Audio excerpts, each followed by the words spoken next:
my breakfast! Say goodbye, it's just off to the coast. What was that for? The first thing you have to learn is if you spend the night in my house, you do not sneak downstairs early and catch a plate of cholesterol off my son. Sheila, I am a northerner. Where I come from, we eat big breakfasts. Have some toast. Oh, I don't like all that bran rubbish. It's like eating lightly grilled doormat. What does it matter what it tastes like as long as it's good for you? It matters to me. We northerners... Oh, and stop saying we northerners as though you're a breed apart. When I was at medical school, the lecturers did not say, and here are the lungs and here are the private parts, except in patients from Halifax who have them dangling from the left armpit. Morning. Don't you dare come in here dressed like that. Like what? Like you're making a video with the Chippendales. Or in your case, the Chipolatas. Go and put some clothes on. Jonathan's here. Jonathan's been here all night. What do you want me to do, sleep in a dinner jacket? Civilised people do not sit at the breakfast table in boxer shorts. Put some clothes on.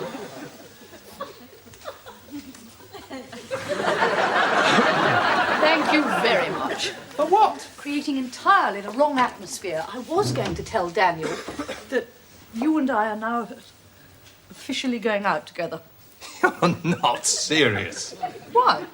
Well, he comes home at 2 in the morning to see me wandering out of your bedroom wearing nothing but deodorant, and you're going to say we're seeing each other socially? So?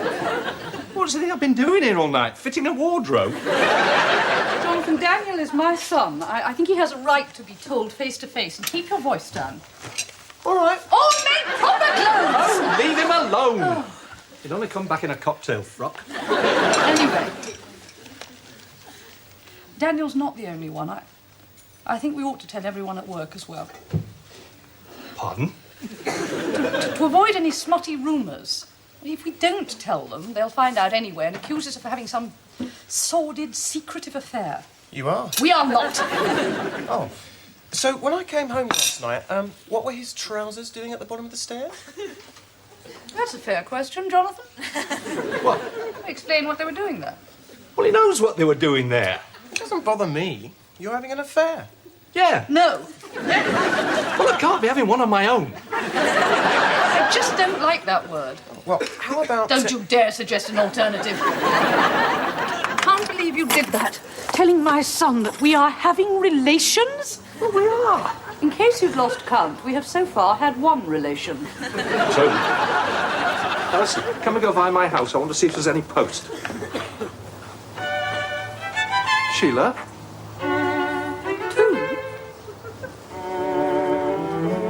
You think just because you're good looking I should be grateful I'm going out with you? I didn't say I was good looking. Good, because you're not. You're ugly. I'm the good looking one. I could go out with any man I choose. Then why are you going out with an ugly one? I can't remember. My good woman, I fail to see why that has to go up on the notice board. It has to go up because it's a notice. If it was a cheese sandwich, I wouldn't bother. You don't seem to realise it would land me in extremely hot water with Neil Copeland. Oh, I do. Which is why I've made 16 photocopies. 16?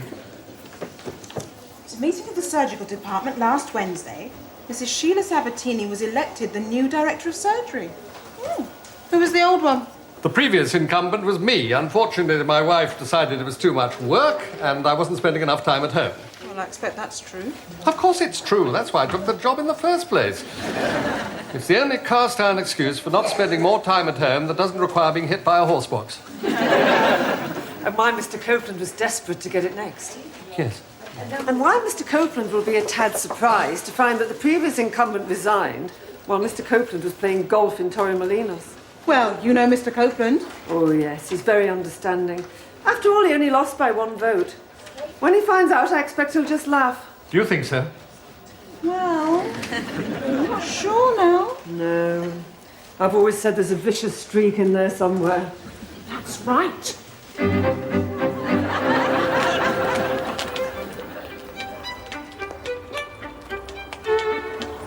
Morning, Mr. Copeland. Giles, morning. Good holiday? Yes, splendid, thank you. What's Torremolinos like? No idea. I think my wife may have seen bits of it over a fence by the clubhouse.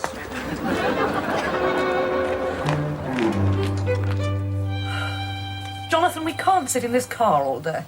Look, why don't you go on? No. We're going in there together.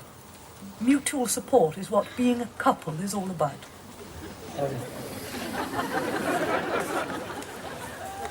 The Olive de Spayville School of Dancing? Yes. I've not applied for a course. They keep asking me if I'd like to be on the board of trustees. Why you? Because they're all over 60 and it'll save time calling ambulances. Right, come on then. Sheila, look, do we have to announce, I am not suggesting that we bellow it through a rolled-up copy of the Nursing Times. Just mention it in passing.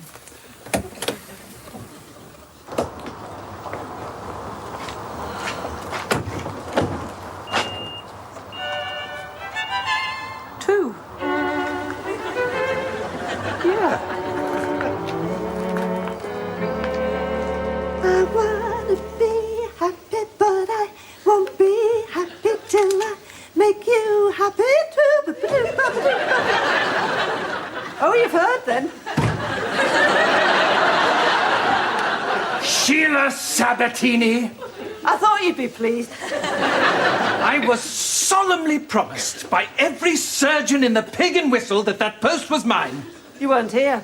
Surely they could have found someone more accessible. Freddie Barclay, Tom Banks, one of the goldfish in paediatrics. Well, it's a lot of work. I expect all the men wanted to spend more time with their wives. Why? Oh, I don't know. Not one of them's got a marriage that works better than anti-bags under your eyes cream. Well, I really cannot see why anyone voted for a woman, and I mean no malice here, whom everyone knows is a bitchy, self-obsessed mouth on legs. She took them all up the pub, that's why. Anyway, don't go on at me. Have a word with Sheila. Oh, I intend to, if she has the nerve to show her face. Oh, she must be here by now. Oh, come on! Just checking my diary. What's so strange about that? Nothing. No, what's strange is standing here for 20 minutes while you tell me the dates of Hindu holidays, the Battle of the Boyne, and how to get from Shadwell Dock to Charing Cross. Arriving for work together is nothing to be embarrassed about. I'm not embarrassed. You're the one whose buttocks have been clenching all morning like a Venus flytrap. Do you remember this was my idea? Yes, and if I don't walk through those doors soon, I may need a trolley. Come on! No, just...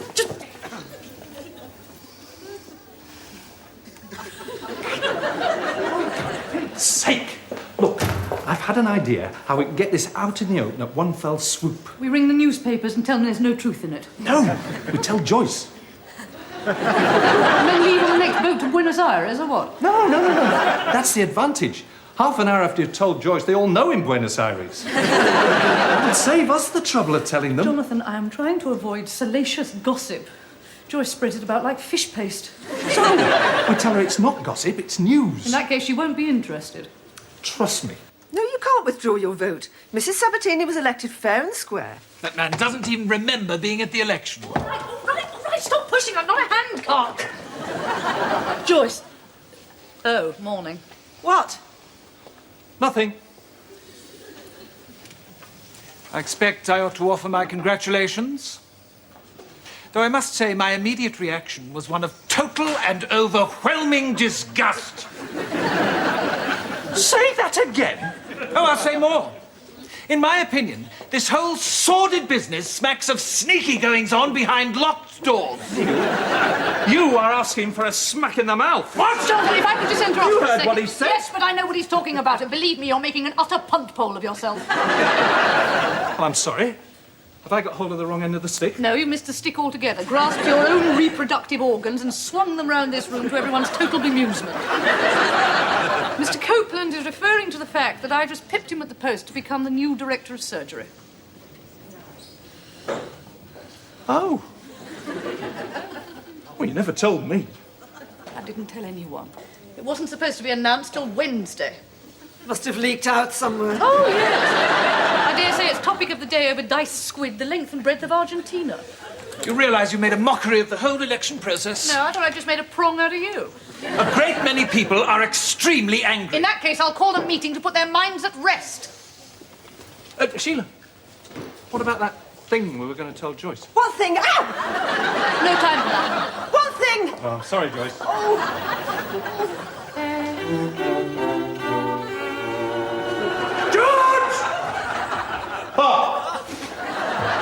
First of all, I'd like to thank you all for coming and ask if anyone's found a parrot. Now, I hear there have been some bilious rumblings about my becoming director of surgery, so I've called this meeting to put a few minds at rest. Those of you with very small minds and the one or two mislaid them at birth will just have to bear with me. Now, as director of surgery, I intend to make very few changes. Oh, good Lord. Those that I will be making will be absolutely gigantic and will hopefully stop us throwing money about like we just won it on the dogs. I hardly think that's a fair description. Hang on! Let Sheila speak. Right. Firstly, I think we must consider whether we, as surgeons, are giving value for money. Good. Well, that's that done. Now, we must consider what to do about those who aren't. Well, that's fair enough. The answer is simple. From now on, the less work carried out by any particular firm, the less money they will get from the budget. That is outrageous! It's nothing of the sort! Of course it's not. It's good housekeeping. Neil, what you've got to remember is there's only a limit. Excuse me. Who is this person? What do you mean, who am I? Well, I don't recall your being a practicing surgeon. Well, the last time you did any, we had gas lighting. What? Would you mind stepping outside for a moment? Just a minute, I'm just getting going Good. here. I'll call you a taxi. What on earth do you think you're doing? What do you mean? Well, every time I say anything, you interrupt. You shouldn't be in there. You're not even a surgeon. Well, Joyce is in there. Joyce is not a problem. She daren't open her mouth in case bits of her face drop off. Just backing you up. Like you say, that's what couples do. I don't like it. Can't you find something else to do? It is lunchtime. Yeah, I could go and have some breakfast. Look, I'm sorry. Right, where was I? Just a minute. I just want to say something. It has been pointed out to me that I shouldn't be here. So in a minute, I'm going to the canteen to scrape some mould off a suet pudding. But before I go, I just want to say this. This brilliant woman is the perfect choice for director of surgery. Granted, she's got a mouth like the Grand Canyon. But when it comes to things like money and patient care, you couldn't ask for someone more diligent and thoughtful.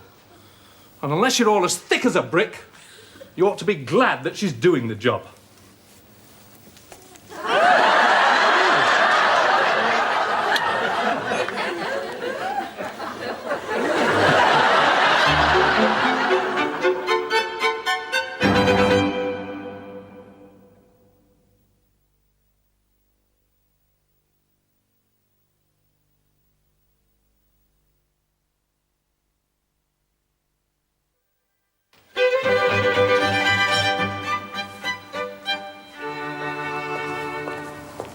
Sheila, no one except blue tits can survive on toast. I told you, it's not healthy, all that grease. Would you mind zapping this car? I love the way it does that.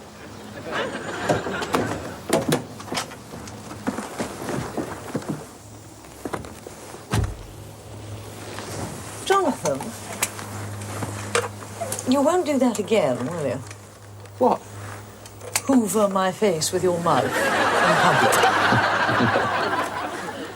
I mean, it's not that I don't like the odd grapple of affection, but there is a time and place for everything. So when was the second one? You said yesterday we had 2 relations. Oh, never mind.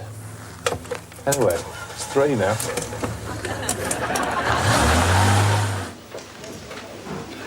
You wouldn't by any chance be upset about something? Oh, no, perish the thought. Why should I feel hurt and betrayed? Good.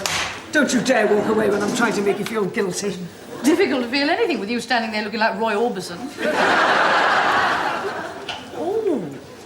Sheila, you and I have always shared everything, all our intimate secrets. No, we haven't. I tell you mine, then you scream off up the corridor, and 15 minutes later I hear them being passed on by someone dishing out gypsy tart in the canteen. It's not my fault I haven't got many intimate secrets. Yes, you have. You've got about 3,000 of mine. Well, you should have told me about Jonathan. Why? Because you know very well I've been waiting for it to happen for months. Well, it's happened. How many times? Joyce. Oh, come on, you can tell me. I'm your best friend. I'm not sure. That many? No. It's not that I've lost count. It's just that Jonathan seems to remember one that I don't. Oh, I shouldn't worry about that. You can get bored with anything after a while. The problem is, it's number 2 I can't remember. That's bad. Good God! Have you seen this? That damn woman's now planning we open a walk-in clinic. I mean, the idea's preposterous. Never work in a million years. Precisely. What is a walk-in clinic? George, really? Giles? I think it's where people can just walk in and have things seen to on the spot. You mean by one of the cleaners? Well, no. I'm not sitting in some Nissen hut as crowds of hapless humanity file past with their hands stuck in coffee pots. If they're so anxious to have things looked at, they can send in a photograph. Where exactly is the point in this? Well, it means we have fewer patients on waiting lists. Patients like waiting. It gives them a sense of accomplishment when they finally muscle their way past the door.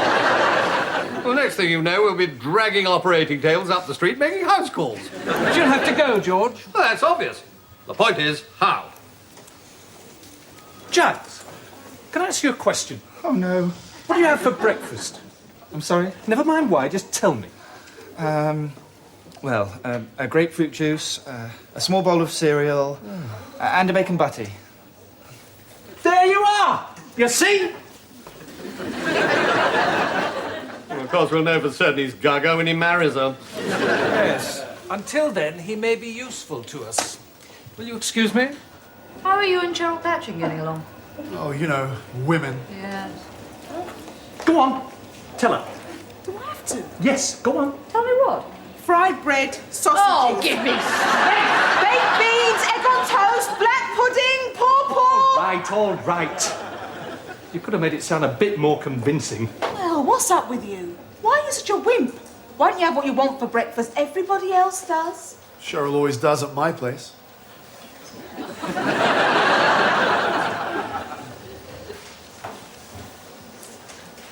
Problems?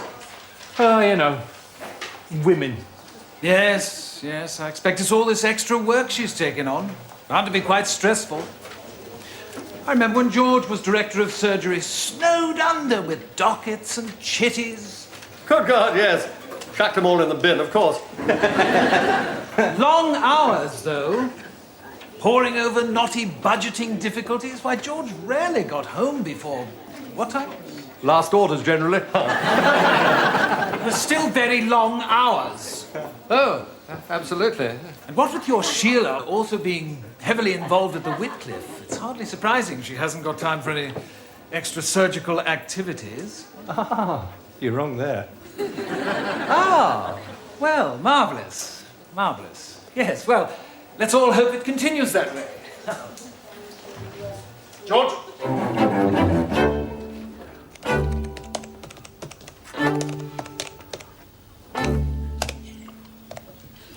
I won't be long.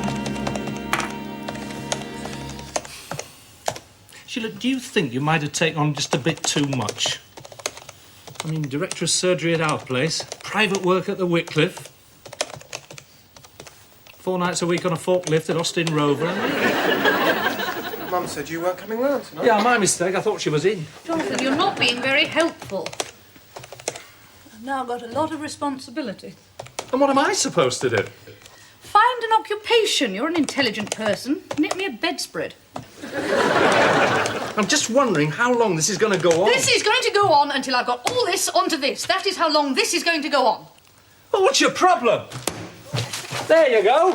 Finished.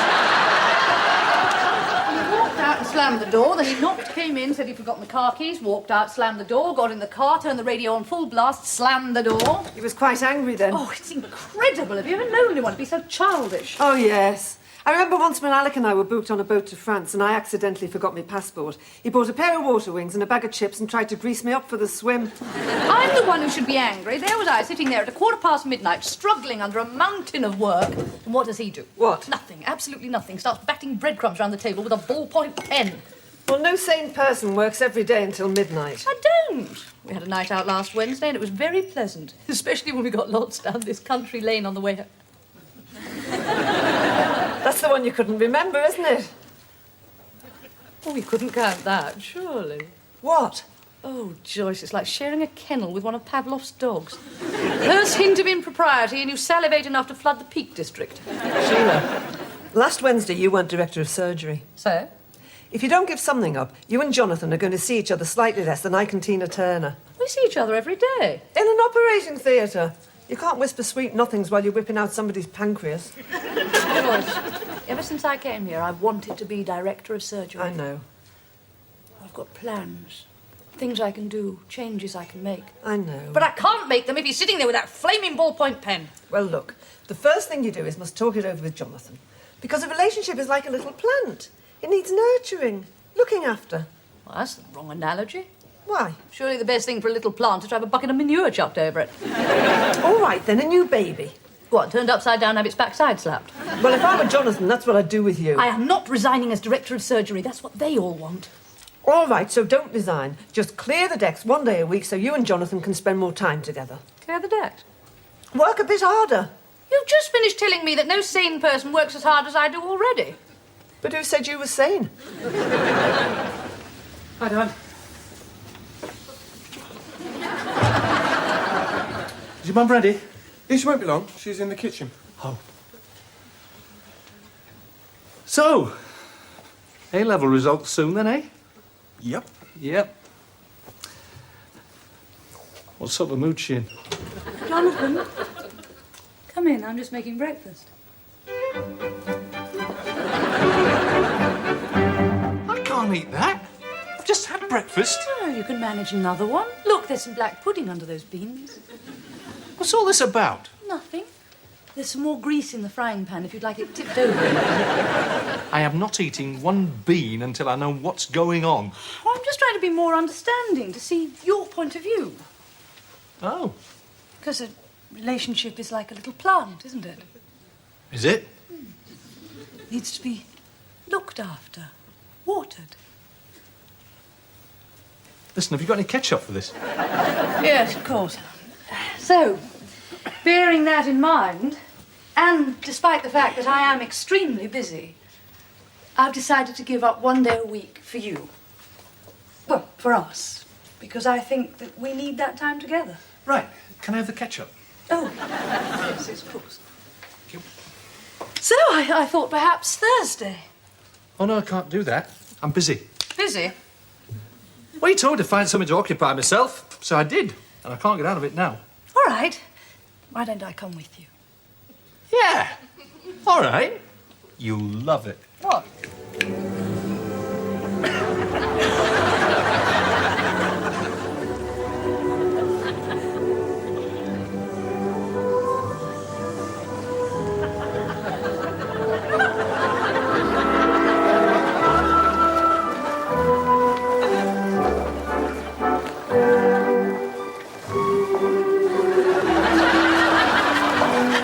Sheila, you're standing all over my feet. I'm trying to imagine it's your face.